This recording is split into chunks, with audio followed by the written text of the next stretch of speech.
मीठापुर नाम के एक गांव में विवेक नाम का एक गरीब जामुन बेचने वाला रहता था। वो जामुन बेचकर अपने परिवार का पालन पोषण करता था। गरीबी के कारण उसे अपने जीवन में कई कठिनाइयों का सामना करना पड़ता था। जामुन ले लो, जामुन ताज़ा और मीठे जामुन। एक दिन एक आदमी उसके पास आया और बोला, ये जामुन कितने रुपए किलो है? भाई साहब 50 रुपए किलो है। अरे इतने महंगे, क्या इनमें सोना लगा है? नहीं भाई, ये अभी जंगल से ताज़े तोड़े हैं, इसलिए दाम ज्यादा है।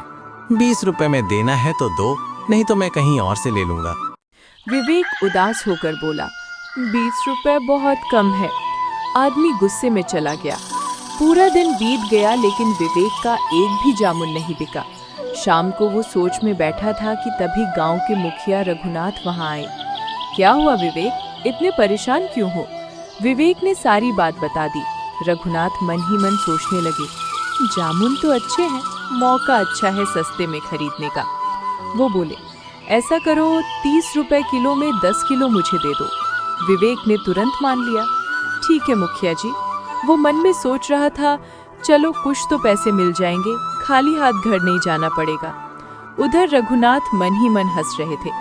2 मीठी बातें क्या बोल दी, सारा फायदा उठा लिया। घर पहुंचते ही उसकी पत्नी सीमा घबराई हुई बोली, सुनते हो, माँ की तबीयत बहुत खराब है। विवेक घबरा गया। क्या? मैं अभी वैद्य जी को लेकर आता हूँ। बारिश हो रही थी लेकिन फिर भी वो भागते हुए वैद्य को लेकर आया। वैद्य ने जांच करके कहा, तेज बुखार है, दवा महंगी पड़ेगी। विवेक बोला, आप बस इलाज करिए, पैसे की चिंता मत कीजिए। उसने अपनी पूरी कमाई माँ के इलाज में लगा दी। कुछ दिन बाद माँ ठीक हो गई, लेकिन अब घर में पैसे खत्म हो चुके थे। सीमा बोली, आज घर में खाने को कुछ नहीं है। विवेक बोला, तुम चिंता मत करो, मैं जामुन बेच कर आता हूँ। लेकिन उस दिन भी उसकी एक भी जामुन नहीं बिकी। थककर वो पेड़ के नीचे बैठ गया और भगवान से बोला, हे ईश्वर, मेरी मदद करो। तभी वहाँ एक साधु आए। भिक्षा दे दो पुत्र। विवेक बोला, मेरे पास पैसे नहीं है। साधु बोले, तो ये जामुन दे दो। विवेक ने सोचा, वैसे भी ये खराब हो जाएंगे, किसी के काम आ जाएं तो बेहतर है। उसने पूरी टोकरी दे दी। साधु खुश होकर बोले, तुम बहुत दयालु हो, मैं तुम्हें कुछ देना चाहता हूँ। उन्होंने उसे एक चिड़िया दी। ये चांदनी है, ये जादुई है, तुम्हारी किस्मत बदल देगी। साधु बाबा से चिड़िया चांदनी को लेकर विवेक अपने घर की ओर चल पड़ा। रास्ते में अचानक वो चिड़िया बोल उठी, विवेक ध्यान रखना, मेरी सच्चाई किसी को मत बताना। विवेक थोड़ा चौंक गया, लेकिन फिर मुस्कुराते हुए बोला, ठीक है दोस्त, मैं वादा करता हूँ। घर पहुँचते ही उसकी पत्नी सीमा ने पूछा, ये चिड़िया कहाँ से लाए हो? विवेक बोला, अब ये हमारे साथ ही रहेगी। सीमा थोड़ी चिंतित होकर बोली, हमारे पास खुद खाने को नहीं है, इसे क्या खिलाओगे? विवेक हंसते हुए बोला, अरे ये छोटी सी है, थोड़ा ही खाएगी, जो हम खाएंगे वही इसे भी देंगे। तभी दरवाजे पर आवाज आई, अरे विवेक बाहर आओ। विवेक बाहर आया तो सामने उसका पड़ोसी मोहन खड़ा था। मोहन बोला, भाई आज मेरी बेटी का जन्मदिन था, बहुत खाना बच गया, सोचा तुम लोगों को दे दूं। विवेक खुश होकर बोला, धन्यवाद भाई। मोहन बोला, अरे इसमें धन्यवाद कैसा, खाना खराब होने से अच्छा है किसी के काम आ जाए। वो खाना देकर चला गया। सीमा आश्चर्य से बोली, आज अचानक इतना अच्छा कैसे हो गया? विवेक मुस्कुराते हुए बोला, मैंने कहा था ना, भगवान सब देखता है। तीनों ने मिलकर स्वादिष्ट भोजन किया। अगले दिन विवेक जामुन बेचने निकला। जामुन ले लो, मीठे जामुन। एक आदमी आया और बोला, भाई 4 किलो दे दो। इस बार उसने बिना मोल भाव किए पूरे पैसे दे दिए। देखते ही देखते विवेक के सारे जामुन बिक गए। विवेक खुश होकर बोला, आज तो किस्मत ही बदल गई। वो घर के लिए कपड़े और अच्छा खाना लेकर आया। सीमा खुश होकर बोली, आज तो सच में चमत्कार हो गया। धीरे धीरे विवेक की कमाई बढ़ने लगी। अब वो पहले से बेहतर जीवन जीने लगा। एक दिन उसके घर भोला राम नाम का आदमी आया। विवेक भाई, ये लो तुम्हारे पैसे जो तुमने 6 महीने पहले मुझे उधार दिए थे। विवेक हैरान होकर बोला, अरे तुम तो भूल ही गए थे। भोला राम बोला, नहीं भाई, तुम्हारा एहसान नहीं भूल सकता। वो पैसे देकर चला गया। सीमा बोली, ये सब अचानक कैसे हो रहा है?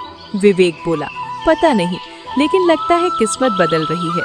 वो चिड़िया का राज छुपा गया। उधर गांव के दूसरे फल बेचने वाले जलने लगे। देखो इस विवेक को, इसके सारे जामुन तुरंत बिक जाते हैं। दूसरा बोला, हाँ, और हम पूरे दिन बैठे रहते हैं। पहला बोला, कुछ तो गड़बड़ है। उन्होंने योजना बनाई, चलो मुखिया रघुनाथ के पास चलते हैं। वो मुखिया के पास पहुंचे। नमस्ते मुखिया जी। हाँ बोलो, क्या बात है? उन्होंने झूठ बोल दिया। विवेक दूसरे लोगों के खेतों से जामुन चुराता है। मुखिया चौंक गए। क्या, सच में? हाँ, हमने अपनी आंखों से देखा है। मुखिया गुस्से में बोले, अगर ऐसा है तो उसे सजा जरूर मिलेगी। रात को मुखिया चुपके से विवेक के घर पहुंचे। वो खिड़की के पास खड़े होकर अंदर की बातें सुनने लगे। सीमा बोली, मुझे सच्चाई जाननी है, हमारी किस्मत कैसे बदली? सीमा की जिद पर विवेक ने सारी बात बता दी, चांदनी चिड़िया के बारे में। मुखिया के चेहरे पर लालच आ गया। ओह, तो ये चिड़िया ही इसकी किस्मत की चाबी है। उन्होंने मन में योजना बना ली। अगली सुबह मुखिया कुछ लोगों के साथ विवेक के घर पहुंचे। विवेक, तुम चोर हो। विवेक चौंक गया। क्या, तुम दूसरों के खेतों से जामुन चुराते हो? विवेक बोला, नहीं मुखिया जी, ये झूठ है। मुखिया बोले, अगर तुम निर्दोष हो तो 15,000 रुपए दो। विवेक घबरा गया। मेरे पास इतने पैसे नहीं हैं। मुखिया मुस्कुराए। तो फिर ये चिड़िया मुझे दे दो। विवेक बोला, नहीं, ये मेरी चिड़िया है। तभी गांव वाले चिल्लाने लगे, मारो, ये चोर है। सीमा रोते हुए बोली, मेरे पति को छोड़ दो। विवेक मजबूर हो गया और मुखिया रघुनाथ उसकी चिड़िया चांदनी को छीन कर ले गए। चांदनी चिड़िया के चले जाने के बाद विवेक की किस्मत जैसे फिर से रूठ गई। अब उसके जामुन पहले की तरह बिकते ही नहीं थे। दिन भर मेहनत करने के बाद भी वो मुश्किल से 20-30 रुपए ही कमा पाता था। घर में फिर से गरीबी लौट आई। एक दिन सीमा उदास होकर बोली, सुनिए जी, अब तो घर में खाने के लिए भी कुछ नहीं बचा है। विवेक ने गहरी सांस ली और बोला, ईश्वर पर भरोसा रखो सीमा, सब ठीक हो जाएगा। लेकिन अंदर ही अंदर वो टूट चुका था। उधर मुखिया रघुनाथ चिड़िया को अपने घर ले जाकर बहुत खुश था।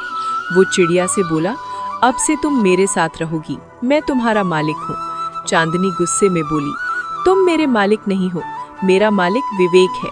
लेकिन रघुनाथ ने उसकी बात अनसुनी कर दी। उसी समय वहाँ एक व्यापारी धीरज आया। नमस्ते मुखिया जी, मैं इस गांव को छोड़कर जा रहा हूँ।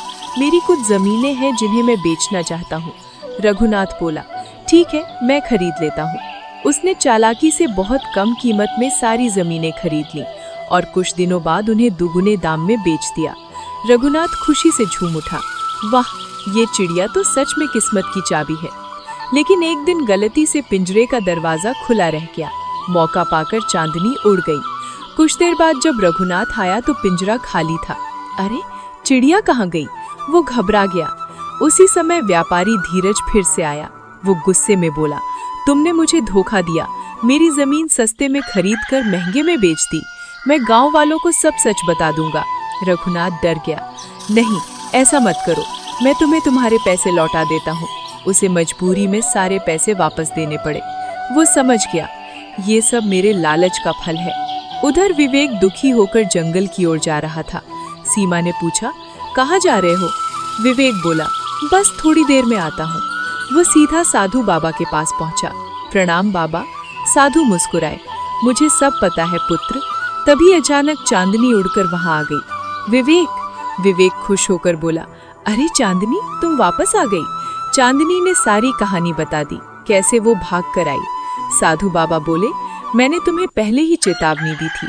विवेक शर्मिंदा होकर बोला, मुझसे गलती हो गई बाबा, मुझे माफ कर दीजिए। साधु बोले, कोई बात नहीं, गलती इंसान से ही होती है। उन्होंने चांदनी को वापस विवेक को दे दिया। इस बार ध्यान रखना। विवेक बोला, मैं वादा करता हूँ बाबा। चांदनी के वापस आते ही विवेक की किस्मत फिर से चमक उठी। उसके जामुन फिर से तेजी से बिकने लगे और धीरे धीरे वो अमीर बनने लगा।